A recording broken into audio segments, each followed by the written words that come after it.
Praise the Lord. Mathai എഴുതിയ സുവിശേഷം 3-ാം അധ്യായം. ആ കാലത്ത് യോഹന്നാൻ സ്നാപകൻ വന്നു യഹൂദ്യ മരുഭൂമിയിൽ പ്രസംഗിച്ചു, സ്വർഗരാജ്യം സമീപിച്ചിരിക്കയാൽ മാനസാന്തരപ്പെടുവിൻ എന്ന് പറഞ്ഞു.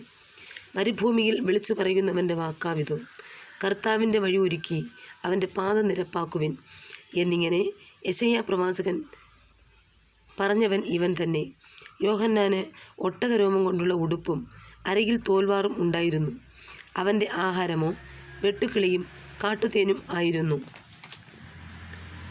അന്ന് യെരൂശലേമ്യരും യഹൂദ്യ ദേശക്കാരൊക്കെയും യോർദാൻ്റെ ഇരുകരയുമുള്ള എല്ലാ നാട്ടുകാരും പുറപ്പെട്ട് അവൻ്റെ അടുക്കൽ ചെന്നു. തങ്ങളുടെ പാപങ്ങളെ ഏറ്റുപറഞ്ഞുകൊണ്ട് യോർദാൻ നദിയിൽ അവനാൽ സ്നാനമേറ്റു. തൻ്റെ സ്നാനത്തിനായി പരീശരിലും സദൂക്യരിലും പലർ വരുന്നത് കണ്ടാറേ അവൻ അവരോട് പറഞ്ഞത്, സർപ്പസന്തതികളെ, വരുവാനുള്ള കോപത്തെ ഒഴിഞ്ഞു ഓടിപ്പോകുവാൻ നിങ്ങൾക്ക് ഉപദേശിച്ചു തന്നത് ആർ? മാനസാന്തരത്തിന് യോഗ്യമായ ഫലം കായ്പിൻ.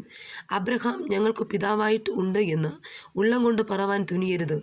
ഈ കല്ലുകളിൽ നിന്ന് അബ്രഹാമിന് മക്കളെ ഉളവാക്കുവാൻ ദൈവത്തിന് കഴിയും എന്ന് ഞാൻ നിങ്ങളോട് പറയുന്നു. ഇപ്പോൾ തന്നെ വൃക്ഷങ്ങളുടെ ചുവട്ടിന് കോടാലി വെച്ചിരിക്കുന്നു. നല്ല ഫലം കായ്ക്കാത്ത വൃക്ഷമെല്ലാം വെട്ടി തീയിലിട്ട് കളയുന്നു. ഞാൻ നിങ്ങളെ മാനസാന്തരത്തിനായി വെള്ളത്തിൽ സ്നാനം ഏൽപ്പിക്കുന്നതേയുള്ളൂ. എൻ്റെ പിന്നാലെ വരുന്നവനോ എന്നേക്കാൾ ബലവാനാകുന്നു. അവൻ്റെ ചെരുപ്പ് ചുമപ്പാൻ ഞാൻ മതിയായവനല്ല. അവൻ നിങ്ങളെ പരിശുദ്ധാത്മാവിലും തീയിലും സ്നാനമേൽപ്പിക്കും. വീശുമുറം അവൻ്റെ കയ്യിലുണ്ട്. അവൻ കളത്തെ മുറ്റും വെടിപ്പാക്കി കോതമ്പ് കളപ്പുരയിൽ കൂട്ടിവെക്കുകയും പതിർ കെടാത്ത തീയിലിട്ട് ചുട്ടുകളയുകയും ചെയ്യും.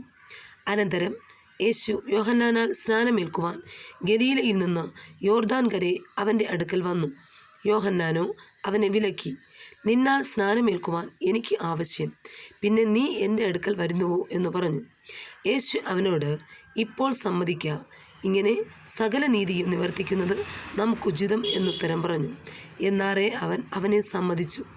യേശു സ്നാനം ഏറ്റ ഉടനെ വെള്ളത്തിൽ നിന്ന് കയറി. അപ്പോൾ സ്വർഗം തുറന്നു, ദൈവാത്മാവ് പ്രാവെന്ന പോലെ ഇറങ്ങി തൻ്റെ മേൽ വരുന്നത് അവൻ കണ്ടു. ഇവൻ എൻ്റെ പ്രിയപുത്രൻ, ഇവനെ ഞാൻ പ്രസാദിച്ചിരിക്കുന്നു എന്ന സ്വർഗത്തിൽ നിന്ന് ഒരു ശബ്ദവും ഉണ്ടായി. ആമേൻ.